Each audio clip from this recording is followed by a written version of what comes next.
तो विधानसभा का महादंगल और उसका महा एग्जिट पोल देख रहे हैं आप जनता टीवी और आईएनएच पर इसका सीधा प्रसारण देख रहे हैं आप। मैं हूं आपके साथ पूजा मोहन पांडे। शुरुआत करते हुए सबसे पहले आपको बताएं 117 सीटों वाली पंजाब विधानसभा के लिए 14 फरवरी को वोट डाले गए। एग्जिट पोल के मुताबिक यहां आम आदमी पार्टी को 51 से 61 सीटें मिलने का अनुमान है, कांग्रेस को 22 से 28 सीटें मिलने का अनुमान, तो बीजेपी को 7 से 13 सीटें मिलने का अनुमान जाहिर किया जा रहा है। तो वहीं अन्य को 1 से 5 सीटें मिल सकती हैं। पंजाब में वर्तमान में कांग्रेस की सरकार है। नई सरकार बनाने के लिए अकाली दल, कांग्रेस, बीजेपी और कैप्टन अमरिंदर सिंह की पार्टी पंजाब लोक कांग्रेस जोर लगा रही है। साल 2017 के चुनाव में कांग्रेस पार्टी ने 117 में से 77 सीटों पर सीधी जीत दर्ज की थी, जबकि सत्तारूढ़ अकाली बीजेपी गठबंधन केवल 18 सीटों पर ही सिमट कर रह गई। आम आदमी पार्टी को केवल 20 सीटों का नफा इन चुनावों में हुआ था। तो 20 तारीख को चुनाव हुए पंजाब में और 20 तारीख के बाद जो ये अनुमानित आंकड़े निकलकर सामने आ रहे हैं वो आप इस समय अपनी टीवी स्क्रीन पर देख पा रहे हैं। तो ग्राफिक्स के थ्रू आपको बता रहे हैं पंजाब का एग्जिट पोल क्या कहता है। आम आदमी पार्टी को 51 से 61 सीटें मिलती नजर आ रही हैं। मौजूदा 2022 के चुनावों में कांग्रेस के हिस्से में बहुत कम आंकड़ा आ रहा है, 22 से 28 का ये आंकड़ा है। तो वहीं भाजपा को केवल 7 से 13 सीटें मिलती नजर आ रही हैं। अगर अन्य की बात की जाए, यानी कि जिसमें बागी हैं, निर्दलीय हैं, उनमें 1 से लेकर 5 सीटें इनके हिस्से में जाती नजर आ रही हैं।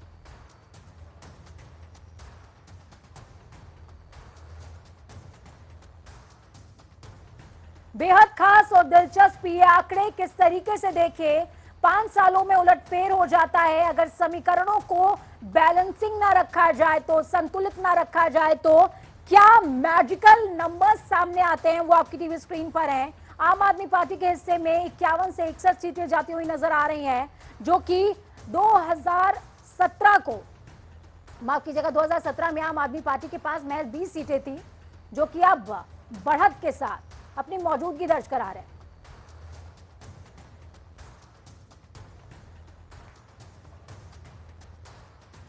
तो बेहद खास ये आंकड़े, आम आदमी पार्टी के हिस्से में 51 से 61 सीटें जाती हुई, कांग्रेस के हिस्से में सीटें घट गई हैं। जो आंकड़ा 77 का था वो 22 से 28 पहुंच चुका है। तो वहीं भाजपा के हिस्से में 7 से 13 सीटें जाती हुई नजर आ रही हैं। हमारे साथ में चर्चा को खास बनाने के लिए, क्योंकि हम एग्जिट पोल पर लगातार बातचीत कर रहे हैं, गिरिजा शंकर जी जुड़े हुए हैं। गिरिजा शंकर जी राजनीतिक विश्लेषक हैं और साथ में शशि रंजन जी जुड़े हुए हैं, सलाहकार संपादक हैं। आप, बहुत स्वागत है आपका। संजय छोकर जी हमारे साथ में जुड़े हुए हैं, राष्ट्रीय प्रवक्ता हैं कांग्रेस के। सबसे पहले रुख मैं शशि रंजन जी का करना चाहूंगी, सलाहकार संपादक है आप। सर, मैं समझना चाहूंगी, देखिए पंजाब की जब हम लगातार बातचीत कर रहे हैं तो चरणजीत सिंह चन्नी की लास्ट मोमेंट पर एंट्री होती है, बैटिंग की कमान उनको दी जाती है, लेकिन सबसे बड़ी बात यह कि क्या डैमेज कंट्रोल का जिम्मा उन पर बहुत लास्ट मोमेंट पर डाला गया, जो वो नहीं कर पाए, या यूं कहें कि वो स्थितियां इतनी बिगड़ चुकी थी कि जो आंकड़े वो लेकर के आ पाए हैं यही बचाने के लिए इज्जत काफी है। देखिए पूजा, आज हम एग्जिट पोल पे बात कर रहे हैं और 10 तारीख को तो फाइनल नतीजे जो है वो आ जाएंगे। बिल्कुल। पंजाब को उसी दिन समझ लेना चाहिए था जिस दिन चंडीगढ़ म्युनिसिपल कॉरपोरेशन के नतीजे आए थे। बिल्कुल। और पंजाब में जो स्थितियां रही हैं, एक बदलाव की तरफ लोगों का एक रुझान रहा है। और पिछले 1-1.5 साल कह सकता हूं मैं, आम आदमी पार्टी ग्राउंड पे जिस तरीके से काम कर रही थी, point number 1। Point number 2, Delhi में जिस तरीके से आम आदमी पार्टी की सरकार चल रही है और केजरीवाल स्कूल ऑफ पॉलिटिक्स की जो बात की जाती है, स्कूल, हॉस्पिटल, बिजली, पानी, ये तमाम तरह की चीजें, तो ये वहां पर लगातार कहा जा रहा था। Point number 1। Point number 2, Congress में जिस तरीके से पूरी स्थितियां रही हैं और लास्ट मोमेंट में कैप्टन अमरिंदर अलग हुए और 117 या 18 दिन या 15 दिन का टेन्योर रहा चन्नी साहब का, और चन्नी साहब को वो बागडोर दिया गया। लेकिन सिद्धू फैक्टर को आप कभी भी अलग करके नहीं देख सकते। बिल्कुल। जब कैप्टन अमरिंदर थे तब कैप्टन अमरिंदर और सिद्धू के बीच में जो चलता रहा, जो वॉर चलता रहा, वो तो बहुत बाद में सामने आया, लेकिन जो कोल्ड वॉर चलता रहा वो किसी से छुपा नहीं था। आखिरकार कैप्टन गए और उसके बाद चन्नी आए। चन्नी के साथ भी जो सिद्धू का व्यवहार या जो खींचतान रही है वो किसी से छुपी नहीं है। और बहुत बखूबी चन्नी ने उस बात को मैनेज करने की कोशिश करी है, हम इसको भी डिनाई नहीं कर सकते हैं कहीं ना कहीं। और ये जो आंकड़े हम देख पा रहे हैं, मेरे ख्याल में एट द लास्ट मोमेंट जिस तरीके से चन्नी ने बैटिंग करी है वो उसी की वजह से ये आंकड़े हैं। ये उसके वजह से है जो थोड़ा बहुत सुधार आपको जो दिख रहा है। लेकिन पंजाब में इस चुनाव के दरमियान जितना घूमा वहां पर एक चेंज की एक बात थी। और एक तरफ कांग्रेस में इनफाइटिंग, अकालियों का ने बीजेपी से अपने आप को अलग किया किसान वाले मसले पर, और लेकिन वो बहुत ज्यादा फायदा नहीं पहुंचा पाया। और बीजेपी की स्थिति वहां पे ठीक नहीं थी शुरू से ही, ये सब लोग जानते थे। विकल्प के तौर पे अगर जब वहां के लोग देख रहे थे तो वो विकल्प के तौर पे आम आदमी पार्टी को लोग देख रहे थे। पॉइंट नंबर 2 जो सबसे इंपॉर्टेंट था, जब किसान आंदोलन चला ये कहा जाता रहा कि कैप्टन अमरिंदर का बहुत बड़ा सपोर्ट है, लेकिन जो पूरा किसान आंदोलन चला वो 70% it was guided and organised by Punjab. और उसमें जब दिल्ली के बॉर्डर पे जब पंजाब के किसान थे, जिस तरीके से आम आदमी पार्टी के लोग वहां पे लगे रहे कि टॉयलेट जो मूविंग टॉयलेट है वो पहुंचा दो, पानी का इंतजाम करा दो, उनको खाने पीने में दिक्कत नहीं हो उसको दिखवा लो। केजरीवाल ने हर बॉर्डर पे आम आदमी पार्टी के नेताओं और कार्यकर्ताओं को उनके देखभाल के लिए लगा दिया। बिल्कुल। और जब आप ये जिक्र कर रहे हैं, मेरे जहन में वो जो फार्मर प्रोटेस्ट था, क्योंकि ग्राउंड पर मैं थी और कवर कर रही थी, तो राघव चड्ढा उस दौरान आए हुए थे आम आदमी, और लगातार वो किस तरीके से मॉनिटरिंग कर रहे थे कि किसानों को कोई दिक्कत नहीं होनी चाहिए। भाई आप हमारी मदद नहीं लेना चाहते हैं तो हम जो कर सकते हैं आपके लिए वो हम करने की कोशिश कर रहे हैं। इसका बेनिफिट आम आदमी पार्टी को कहीं ना कहीं हुआ है और मजबूत विकल्प के तौर पर वो पंजाब में उभरी है। ये मतलब एक चीज टॉपिंग है, लेकिन उसके पहले ही आम आदमी पार्टी वहां काम करती रही। एक तो आम आदमी पार्टी अपने स्कूल और कॉलेज और ये जो हॉस्पिटल इसकी बात करती रही, लेकिन सिर्फ एक फैक्टर नहीं होता है पूजा जब आप चुनाव लड़ते हैं। बिल्कुल। वो कॉम्बिनेशन ऑफ फैक्टर्स होते हैं। कांग्रेस में जिस तरीके से इन फाइटिंग रही, कई लोग तो ये कह रहे हैं, जो मेरे मित्र हैं वहां पर और अमृतसर के आसपास के इलाके के लोग कह रहे हैं कि सिद्धू जी का जीतना इस बार मुश्किल है। सिद्धू एक न्यूसेंस वैल्यू के तौर पे देखा गया। और मुझे याद है जब पिछली बार चुनाव हो रहा था और मजीठिया फैक्टर उन पे हावी भी नजर आ रहा है। चलिए मैं गिरिजा शंकर जी का रुख करूंगी। गिरिजा शंकर जी, मैं आपसे समझना चाहूंगी पंजाब के इन डिजिट्स को आप किस तरीके से देखते हैं? ये लमसम जो आंकड़े हम अभी तमाम दर्शकों को बता रहे हैं, आम आदमी पार्टी बढ़त बनाती हुई नजर आ रही है, क्या ये आम आदमी पार्टी के साथ में ये जो डिजिट्स उनके समर्थन में नजर आ रहे हैं, क्या इसके पीछे रीजन एक ये समझा जाए कि कांग्रेस और तमाम दल जो उनकी जो सिचुएशन हुई उसने कहीं ना कहीं आम आदमी पार्टी को आगे ला करके खड़ा कर दिया, या फिर कोई और रीजन हो सकता है जिसको आप अंडरलाइन करना चाहेंगे? जी, पंजाब के हालात को देखेंगे तो कांग्रेस और आम आदमी पार्टी के बीच में, हालांकि पार्टियां चुनाव में बहुत सारी थी, लेकिन चुनाव मुख्य तौर से इन दोनों पार्टियों के बीच में थी। और जाहिर है कि अकाली दल से बीजेपी के अलग होने के बाद बीजेपी और अकाली दल दोनों इरिलेवेंट हो गए थे। कैप्टन साहब कांग्रेस से छोड़कर नई पार्टी बनाकर बीजेपी से जुड़कर वो सॉरी टू इंटरप्ट यू, लेकिन मैं ये भी समझना चाहूंगी, देखिए मालवा, दोआब और माझा का ये जो फैक्टर है, इसमें कहते हैं कि मालवा पे अच्छा होल्ड है आम आदमी पार्टी का। ये फैक्टर कितना ज्यादा आम आदमी पार्टी के लिए कहीं ना कहीं समर्थक रहा इन आंकड़ों को लेकर के सामने आने में? नहीं, आप उसको समझिए, 2 लाइन में आप समझ में नहीं आएगा आपको, है ना।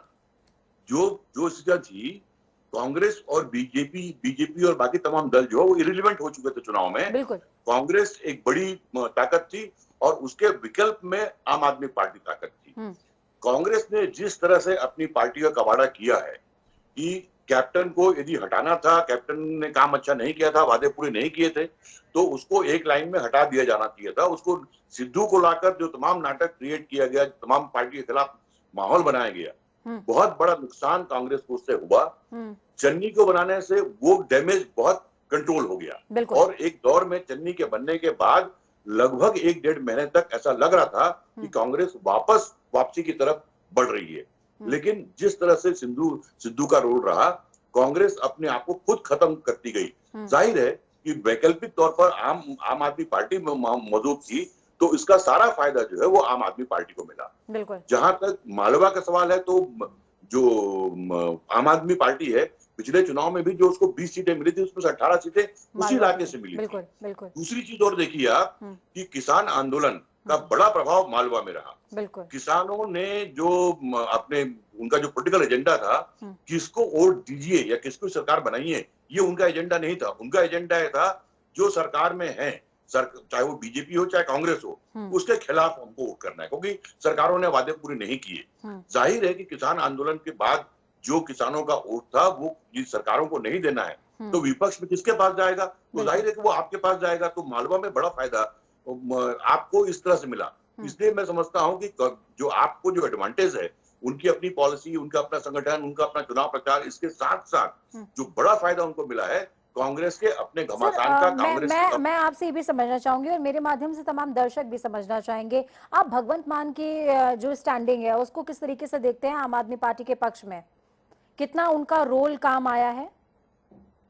मैं ये मान के चलता हूं कि यदि जो घमासान कांग्रेस ने अपने खिलाफ अपनी पार्टी के अंदर किया, कैप्टन को हटाने को लेकर, सिद्धू को लाने को लेकर, उसको कहीं जो कवर करने की कोशिश चन्नी को लाके की उन्होंने, यदि उसको आगे बढ़ाते तो शायद है कि जो आपको भगवंत मान का या आम आदमी का पार्टी का जो प्रभाव अभी दिख रहा है जो एग्जिट पोल में, शायद उतना नहीं होता। बिल्कुल। लेकिन वो आम आदमी पार्टी को तस्तरी में कांग्रेस ने ये तमाम बड़ी सफलताएं दी है। ठीक है। मैं संजय जी से भी समझना चाहूंगी। संजय जी, आपको भी क्या यही लगता है कि अगर हम सिद्धू को आपकी तरफ से सिद्धू को इतना जो है ज्यादा आगे ना बढ़ाया जाता, उनका मन ना बढ़ाया जाता, तो ये आंकड़े आपके हिस्से के ना आते जो आज अनुमानित आंकड़े हम देख पा रहे हैं? देखिए पूजा जी, मैंने दोनों शशि रंजन जी की और गिरिजा जी की बात मैंने सुनी पूरी, और आप इसको पूरा मैं आपको बताना चाहता हूँ। ठीक है। कि पिछली बार भी जब एग्जिट पोल या ओपिनियन पोल दिखाया गया, तब भी आप पंजाब में 2017 की बात जब हम कर रहे थे, तब भी आम आदमी पार्टी को कहीं ना कहीं आगे दिखाया जाता था। और जब चुनाव का रिजल्ट आया तो रिजल्ट कुछ और आया। कांग्रेस की सरकार बनी, 77 एमएलए हमारे वहां बने। तो देखिए, ये जब लीडरशिप बदलती है, जब पिछला चुनाव हमने कैप्टन अमरिंदर सिंह जी के नेतृत्व में लड़ा था, और उस चुनाव में कैप्टन साहब ने खुद अनाउंस किया था कि ये मेरा आखिरी चुनाव है, मैं इसके बाद चुनाव नहीं लड़ूंगा, और एज फैक्टर की बात थी। तो उसके बाद ये कोई ये झूठा प्रचार, कुछ लोगों का ये इस तरह की बातें चली है। और कैप्टन साहब को जब बदला गया, देखिए वो एक अलग तरह की वोट बैंक उनके पास था, लेकिन जब चन्नी जी को वहां पे मुख्यमंत्री बनाया गया तो एक अलग तरह का वोट बैंक पंजाब में पैदा हुआ। आपने देखा 111 दलित वोट बैंक की तरफ आपका इशारा है? दलित वोट बैंक की तरफ आपका इशारा है? यही वजह है कि आप लोगों ने प्लान किया कि उनको 2 सीटों से चुनाव लड़वा देते हैं, कम से कम आम आदमी पार्टी के कुछ वोट्स तो जो है डिसेंट्रलाइज्ड हो जाएंगे। नहीं पूजा जी, देखिए 2 चुनाव, ये पहली बार नहीं हुआ कि किसी मुख्यमंत्री ने 2 बार 2 जगह से चुनाव लड़ा। ये बहुत जगह होता है, बहुत सारी स्टेट में हुआ है। और वो इसलिए हुआ था कि आप माजा, मालवा और द्वाबा की बात कर रहे थे, अभी शशि रंजन जी भी बात कर रहे थे। देखिए 69 सीट्स है मालवा में। बिल्कुल। आप देखना जब रिजल्ट आएगा, ये अनुमान है, सिर्फ जो आज हम बात कर रहे हैं सिर्फ अनुमान है। और हमारे पास भी फीडबैक है, हमारे पास भी हमारी पार्टी की और अलग अलग जगहों से रिपोर्ट हमारे पास भी है। ये बिल्कुल सही नहीं है कि आपका एग्जिट पोल सही है, हमारे पास भी हमारी रिपोर्ट्स है। सिद्धू जी ने आपको कितना डैमेज पहुंचाया है, इस बात का कोई आकलन नहीं था क्या स्टार्टिंग से? जिस तरीके से आप कह रहे हैं कि आपके पास रिपोर्ट कार्ड होता है पहले से, तो वो कितना नुकसान आपको पहुंचा रहे हैं, इस बात का कोई इल्म नहीं था क्या पार्टी को? अब मुझे तो नहीं लगता कि आला कमान इतने ज्यादा जो है कहीं ना कहीं वो अंधेरे में होंगे कि उनको पता ही नहीं होगा कि कौन सा उनका जो पॉलिटिशियन है, कौन सा उनका जो कार्यकर्ता है, उनको कितना ग्राउंड पर नुकसान पहुंचा रहा है। या फिर कुछ तो मजबूरियां रही होंगी, यूं ही कोई बेवफा नहीं होता वाला जो टाइटल है उसको हम इम्प्लीमेंट कर दें यहाँ पर। सिद्धू जी से कोई नुकसान नहीं हुआ है, पार्टी को फायदा हुआ है, सारे लोगों ने मिलकर चुनाव लड़ा है। ये झूठा प्रचार कुछ लोगों ने बात करी इस तरह की, आप देखना जब 10 तारीख को रिजल्ट आएगा, कांग्रेस की सीटें ज्यादा आएंगी, आपके अनुमान से बहुत ज्यादा सीटें हमारी होंगी। हमारी सरकार बनने जा रही है पंजाब में, और अकेले पंजाब की बात नहीं है, आप उत्तराखंड की बात करें, आप गोवा की बात करें, मणिपुर की, सारी जगह कांग्रेस का परफॉर्मेंस बढ़िया रहेगा। ठीक है, पंजाब में और जगहों की परफॉर्मेंस पे मैं आऊंगी आपके पास। तमाम दर्शकों को मैं ये बता देती हूँ, हमारे साथ में कैलाश सोनी जी भी जुड़ चुके हैं। आप सांसद हैं भाजपा के, बहुत स्वागत है कैलाश जी आपका। मैं आपके पास आऊंगी, जब बीजेपी के वर्डिक्ट की जरूरत होगी तो मैं आपका रुख करूंगी, लेकिन इस बीच शशि रंजन जी के पास में चलना चाहूंगी। शशि सर, मैं आपसे ये समझना चाहूंगी, देखिए हमारे साथ में संजय जी जुड़े हुए हैं, वो साफ तौर पर कह रहे हैं कि 5 के 5 राज्यों में कांग्रेस बन रही है। हालांकि वो जितना नुकसान सिद्धू ने पंजाब में पहुंचाया है वो कहीं तक उसको स्वीकार करने को तैयार नहीं है। क्या ये अस्वीकार्यता ही खुद की जो स्थिति है मौजूदा उसको स्वीकार ना करना ही कांग्रेस के लिए एक बहुत बड़ा लूप होल रहा है पंजाब के अंदर, जिसको हम अभी भी देख पा रहे हैं? पूजा, पूरे पंजाब के जो रिजल्ट्स आएंगे 10 तारीख को, और जो पूरा पंजाब का जो चुनाव हुआ है सिर्फ 5 चीजों में समझा जा सकता है। जैसा कि एक और हमारे मेहमान बता रहे थे, ये 3 डिवीजन है, मालवा, माझा और दोआबा। मालवा में पहले से ही आम आदमी पार्टी स्ट्रांग रही है। आप एक चीज समझ लीजिए, कांग्रेस के इन फाइटिंग कांग्रेस अपने सिचुएशन को टैकल नहीं कर पाई। 10 तारीख को आपको पता चलेगा कि सिद्धू जी ने कितना नुकसान किया और कितना फायदा किया।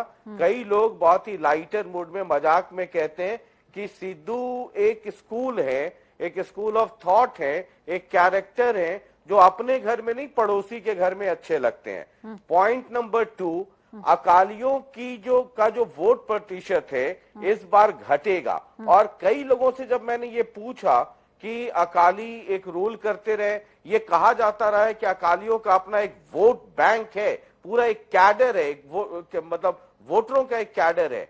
कई लोग उस कैडर हार्डकोर कई लोग मुझे मिले पंजाब में जो लगातार अकालियों को वोट करते रहे। वो कहते हैं कि जो किसान आंदोलन है सबसे बड़ा मसला, और मालवा में तो पूरा का पूरा किसान आंदोलन जो चला, और दिल्ली में और तमाम बॉर्डरों पे जो आप लोग देखते थे उसमें 70 to 80% लोग तो मालवा के ही थे। और मालवा में लोग ये कह रहे थे कि अगर अकालियों को वोट दिया तो इसका मतलब ये है कि अगर कुछ नंबर घट बढ़ जाए तो बीजेपी के साथ मिलकर सरकार बना सकती है, और इसका बहुत नुकसान हुआ है अकालियों को। पॉइंट नंबर 3, कैप्टन अमरिंदर अलग पार्टी बना लेते हैं। मुझे जो ग्राउंड पे जो रिपोर्ट है वो ये है कि कैप्टन साहब की नई पार्टी को 1-2 सीट से ज्यादा नहीं मिल सकती है। पॉइंट नंबर 4 जो सबसे इंपॉर्टेंट, 3 और 4 सबसे इंपॉर्टेंट, एक तो किसान आंदोलन और दूसरा विकल्प। इस बार विकल्प, और विकल्प के तौर पे कौन? कांग्रेस में इन फाइटिंग, अंदरूनी झगड़ा, Sidhu factor, captain Amarinder factor, Chennai factor, ये तमाम चीजें। तो फिर आप अकाली, आपके पास एक विकल्प, अकालियों के साथ ये रहा कि अगर इनके नंबर्स आगे और कुछ घटे तो बीजेपी के साथ मिल जाएंगे। किसान आंदोलन की वजह से बीजेपी की बहुत बुरी स्थिति रही वहां पर, तो एक विकल्प आ जाती है आम आदमी पार्टी, जो वहां पे लोग कहते थे। इसी तरीके से लोग वहां समझाते थे अगर आप उनसे अकेले में बात करें। और वो कहते थे, और फिर ऊपर से उनका जो दिल्ली वाला वो विश्वास वो अकालियों पर जता नहीं पाए, और बीजेपी पर तो उनको शुरुआत से ही विश्वास नहीं था। बीजेपी का सवाल उठा है तो मैं कैलाश जी का रुख करना चाहूंगी। कैलाश सोनी जी मेरे साथ में जुड़े हुए हैं। कैलाश जी, मैं आपसे समझना चाहूंगी कि पंजाब के लिए जिस तरह के हम आंकड़े बता रहे हैं तमाम दर्शकों को, बीजेपी के हिस्से में सिर्फ 7 से 13 सीटें जाती हुई नजर आ रही हैं। क्या इसके पीछे एक बहुत बड़ा रीजन आप ये समझ पाते हैं कि किसान आंदोलन पर आपने बैकफुट लेने में बहुत देरी कर दी? इतनी देरी नहीं करनी चाहिए थी, अगर ये देरी नहीं करते तो शायद बीजेपी के हिस्से में कुछ और संभावनाएं होती। देखिए, पंजाब के लोगों के प्रति जो हमारी आस्था और श्रद्धा है, इसके कारण पूरे हिंदुस्तान के किसानों का बहुत बड़ा नुकसान हो गया। लेकिन मुकम्मिल पंजाब सीमांत प्रांत है। पंजाब का त्याग, तपस्या और बलिदान का इतिहास है। इस नाते आपने देखा होगा हिंदुस्तान के इतिहास में पहली बार देश के प्रधानमंत्री उनकी तासीर से हट करके और अपने एटीट्यूड से अलग इस मुद्दे पर वापिस हुए। बिल्कुल। लेकिन ये आत्मचेतन का अवसर है। किसान कल के दिन इन कानूनों को वापस मांगेगा इसी पंजाब की धरती से। दूसरी बात यह है कि मतलब आप क्या इशारा कर रहे हैं कि उस तरीके की सिचुएशंस क्रिएट की जाएंगी सेंट्रल गवर्नमेंट की साइड से? देखिए, एक तो हमारा ये कहना है, इन सर्वे से हटके बहुत विनम्रता के साथ बड़े पत्रकार जी भी बैठे हैं, इनकी राजनीतिक दृष्टि में बहुत बारीकी से सारे देश के प्रति सटीक है। लेकिन हम एक निवेदन करना चाहते हैं कि वर्तमान में जनता पॉलिटिकल पार्टियों से आगे है। जनता आपके समीक्षकों से और मीडिया से भी एडवांस है। बिल्कुल। एक नई कॉन्शियसनेस, एक विकास का एजेंडा, पॉलिटिकल सिनेरियो बदला है देश का और मुकम्मल रुझानों के कारण इस देश से जातिवाद टूटेगा। नहीं साहब, ये तो ठीक बात नहीं है। अगर किसी राज्य के रुझान आपके समर्थन में आए आप तो कहें वाह वाह, और किसी राज्य के जो रुझान है वो आपके समर्थन में ना आए तो आप कह दें कि आंकड़े ठीक नहीं हो सकते, जनता ही सर्वोपरि है। जनता ही सर्वोपरि है, हम इस बात से डिनाई नहीं कर रहे, लेकिन आंकड़े थोड़े बहुत ऊपर नीचे हो सकते हैं। चलिए, मैं गिरिजा शंकर जी का रुख करूंगी। गिरिजा शंकर जी, मैं आपसे समझना चाहती हूँ, देखिए करतारपुर कॉरिडोर को लेकर के मुझे वो ध्यान आता है, करतारपुर कॉरिडोर और अयोध्या वर्डिक्ट दोनों सेम टाइम पर आया था। उस दौरान मैं कवरेज पर थी, ग्राउंड पर थी, ठीक है। करतारपुर कॉरिडोर को लेकर के जितने मार्क्स बीजेपी ने गेन किए, क्या उतने मार्क्स फार्मर प्रोटेस्ट के दौरान बीजेपी ने लूज कर दिए पंजाब में? देखिए, पहली बात तो यह है कि बीजेपी का वहां पर कोई बहुत बड़ा जनाधार रहा नहीं है। तो पिछले चुनाव में देखेंगे तो चुनाव में जी उन्हें जनाधार कोई रहा नहीं है। तो किसी एक मुद्दे से बड़ा फायदा हो जाए उनको और वो 3 से 30 पे पहुंच जाए, उसकी कोई गुंजाइश नहीं थी। मैंने पहले कहा कि चुनाव की शुरुआत से बाकी जितनी पार्टियां थी वो एक तरह से अप्रासंगिक हो चुकी थी, चाहे वो अकाली दल हो, सिंह हो या बाकी लोग हों। और मोटे तौर पर फाइट जो है वो आम आदमी पार्टी और कांग्रेस के बीच थी। और कांग्रेस ने जो अपना खुद का कबाड़ा किया, यदि कैप्टन, जैसे मैंने कहा, कैप्टन जयपाल सिंह, कैप्टन को अमरिंदर को हटाना था तो बिना सिद्धू को पिक्चर में लाए वो हटा सकते थे। यदि उनको सिद्धू से रिप्लेस करना था, सिद्धू से रिप्लेस कर सकते थे। चन्नी को लाने के बाद जिस तरह से सिद्धू ने अपना पैतरा दिखाया कि 2 अधिकारियों को बदलो तब तक मैं अध्यक्ष पद नहीं संभालूंगा, और जो पूरी तौर पर कांग्रेस आला कमांड सिद्धू की तरफ सरेंडर होती हुई दिखी, उसने सारे किए धरे पर जो चन्नी ने अपने 101 दिन के कार्यकाल में जितना बेहतरीन काम किया और जिसका फायदा कांग्रेस को होते दिखा, यदि आप ये जो एग्जिट पोल है, यदि आप एक सवा महीने पहले यदि पोल किए होते तो आपको कांग्रेस जीतती हुई नजर आती। बिल्कुल, जो कांग्रेस ने अपना स्पॉइल किया उसका नेचुरल बेनिफिट आपको मिला। और ये एक बहुत बड़ा एग्जाम्पल तमाम पार्टीज के लिए भी है कि किस तरीके से एक व्यक्तित्व को आप दल से ऊपर कर देते हैं, और दल से ऊपर कर देना कहीं ना कहीं पूरी पार्टी को स्पॉइल कर देता है, पूरी रणनीति को खराब कर देता है। आप लोग हमारे साथ बने रहिए, हम लगातार इस महा एग्जिट पोल पर चर्चा करते रहेंगे। फिलहाल यहाँ पर वक्त एक छोटे से ब्रेक का है, ब्रेक के उस पार भी एग्जिट पोल और चर्चा का सिलसिला लगातार जारी है। नमस्कार।